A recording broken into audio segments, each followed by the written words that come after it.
University, Hyderabad central university ABVP president ఉన్నారు. ఒకసారి వారితో మాట్లాడి తెలుసుకుందాం. అనిల్ కుమార్ గారు ఉన్నారు. నమస్తే అండి. అయితే ఇప్పుడు పరిస్థితి ఏ విధంగా ఉందనుకోవచ్చు అంటే నిన్న నుంచి మొదలైపోయింది, చాలా ఎక్కువగా ఉంది.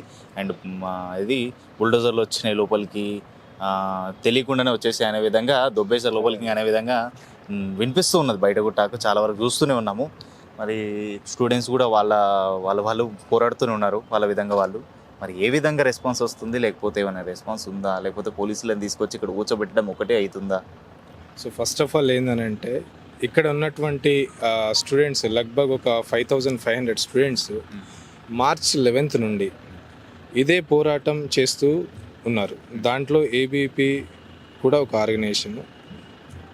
ఏబీపీకి ఇది ఒకటే ఎక్స్పీరియన్స్ కాదు.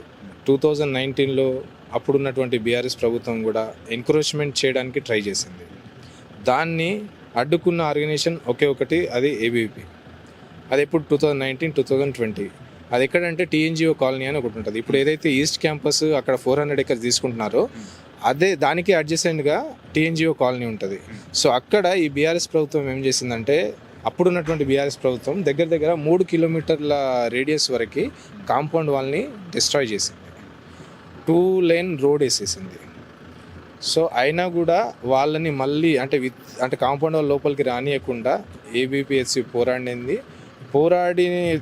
టైంలో ఈ అప్పుడున్నటువంటి తెలంగాణ పోలీస్ ఏదైతే ఉందో ఫాల్స్ కేసెస్ పెట్టేసి ఏబీపీ కార్యకర్తల మీద, మళ్ళీ బయట ఉన్నటువంటి ఆ గూండాలు ఎవరైతే ఉంటారో వాళ్ళతోని కూడా బెదిరింపులు చేయించారు. అయినా కూడా ఏబీపీ ఎస్సీ కార్యకర్తలు వెనక్కి తగ్గకుండా ఆ ఏరియా ఏదైతే ఉందో దానికి స్టేటస్ కో వచ్చేలాగా పోరాడారు.